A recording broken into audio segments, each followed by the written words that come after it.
All right, so I just did a live. If you want to watch the full live, go ahead and take a look at it. But it was talking about whether or not you're really ready for the promises. And I just wanted to share a few of the nuggets there in a shorter version. So one of the things that the Lord showed me is that He puts the promise before us so we don't lose sight of the promise. He wants us to know where to look, because where we look is where we go. And He wants us to be moving in the direction towards the promise. But one of the things that He showed me is what's important is not just the promise, but the journey to get there. And we don't understand this beautiful concept is that the promise is being birthed in us and through us. And what happens is, as the promise is built up and moved and worked up in us, that we will then build the promise and it will show up and manifest around us. It's such a beautiful thought to think that this is an eternal work that will be birthed through you, that something needs to get excavated, dug out, and extracted and exposed. And that's the work that God wants us to do in this season. That's why He's not having us just focus on what's out there. He hasn't brought us into that yet. He wants us to work on ourselves so that we can be in alignment, so we can be conducive to the actual promise. See, He wants us to be able to want it. That's why He keeps it in front of us, because when we see something we want, one of the first questions we ask ourselves is, what do I got to do to get that? And not to say that we're willing to become that or letting that dictate who we will be, but it is something that allows you to say that I want to become the best version of myself, because that is the best version of what I want for myself. And I want to be a version of myself that's conducive to walking in that. You see,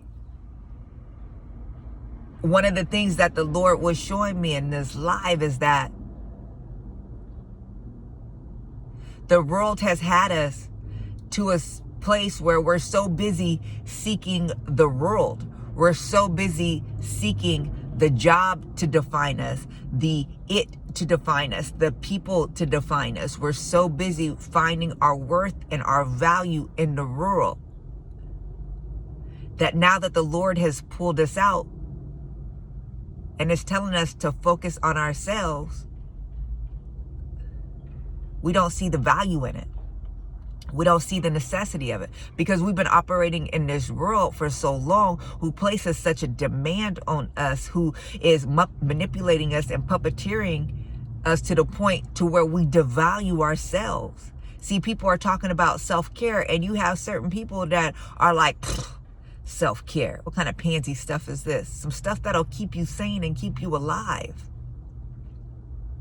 Sleep. You sleep when you're dead. Yeah, but if you don't get enough sleep, you're going to be dead a lot sooner. So you think time to be able to invest in you and focus on you is a waste because you could be out there doing. And the Lord is like, no, I need you to value yourself. I need to value you to value this time that I'm giving you, because you may not ever have this time again just to focus on you. You see, when I make your name great, when I bless you, you can't make your name ungreat. You're not going to be able to walk around like you normally walk around. You ain't going to be able to spend hours with me on a regular basis. You ain't going to be able to just sit and read books all day. You ain't going to be able to sit and just figure out what your hobbies are outside of the influence. You ain't going to have time to do all of that.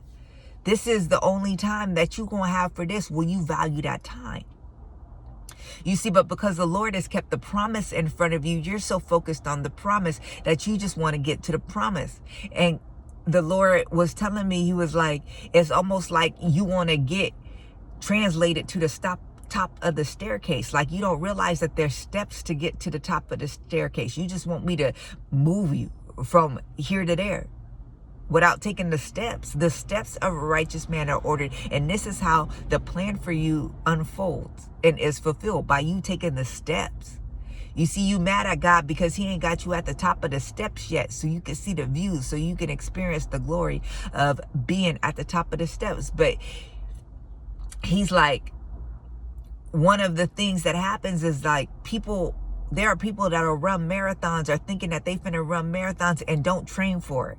And they just think they finna go out there and they got everything they need to run a marathon. Ain't trained, ain't done nothing. And it's so irresponsible to be able to do stuff because you like, oh, I'm fit, I could do it. Determination should not be overriding a lack of nutrition. It's not going to override cramps. You need to be wise and be smart and prepare for it. There are some people that are just going to go out and do it. And I was talking to somebody the other day and it was like, they just winging it. And I'm like, you got to get you a marathon training plan. You got to look it up, because I bet you what you're doing is you're just putting in a lot of mileage, because you think all you got to do is just run long and get used to running long distance. And that's not the case. If you just get out there and try to run the most miles every single day and do this long distance every day, your body is going to be worn out to the point where it's not going to be able to be strong enough and recovered enough to do this 26-mile run. If you look at most marathon plans, like, it'll start you off at 3 and then you go 4 and then you do 5 and you might do a 6 and then you come back to do a 4 and then you do a long run 1 day a week. Right? And then it could even get to the few weeks before that and you'll still be doing like maybe 5 or 6 miles. You'll go to 8 miles, you'll go to 4 miles, you'll go to 3, but it's not like how you think. And then you'll do one long run up to 21 miles. You never actually run 26 miles on these marathon plans, because if you could do 21, the adrenaline and all that stuff will get you to 26. But you want to make sure that you're giving your body enough time to recover, to be able to heal, and you're not just burning yourself out. You got to be able to understand what running long mileage look like and see over time what your body needs, so you could figure out your nutrition. So you could figure out how your body responds to long mileage and work with it. See, you don't know what's going to happen in the marathon, even on the day of, no matter how much preparation you have. But your body has been exposed to so many things because you've taken the time to train and prepare for it, that you understand you understand what possibly may happen, and you're building from a foundation of familiarity, and you prepare for it. So now you're ready to do this run. And some people, they won't just God to be able to put them at the start line and finish and get the medal. And the Lord is like, that's irresponsible. It's irresponsible. I'm not going to do that. No matter how bad you want to be able to start the marathon and get there and get to the finish line, there's some preparation that needs to get done. Let God in this time prepare you.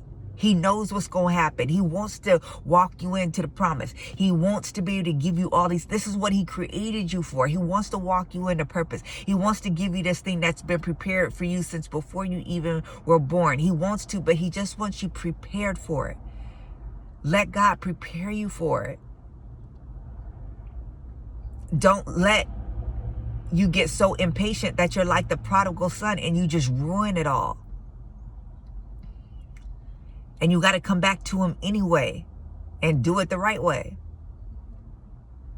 Take this time to value yourself enough and to value this time that God's given you to do that work, to heal, to be restored, to work on what you need to work on, to have healthy relationships, to build that character that'll be able to withstand anything. No matter what, you're staying in God. You're not leaving God, to be able to help you have the tools that you need so that you can be able to navigate your promised land well. And you won't be like the generation after Joshua that didn't know God.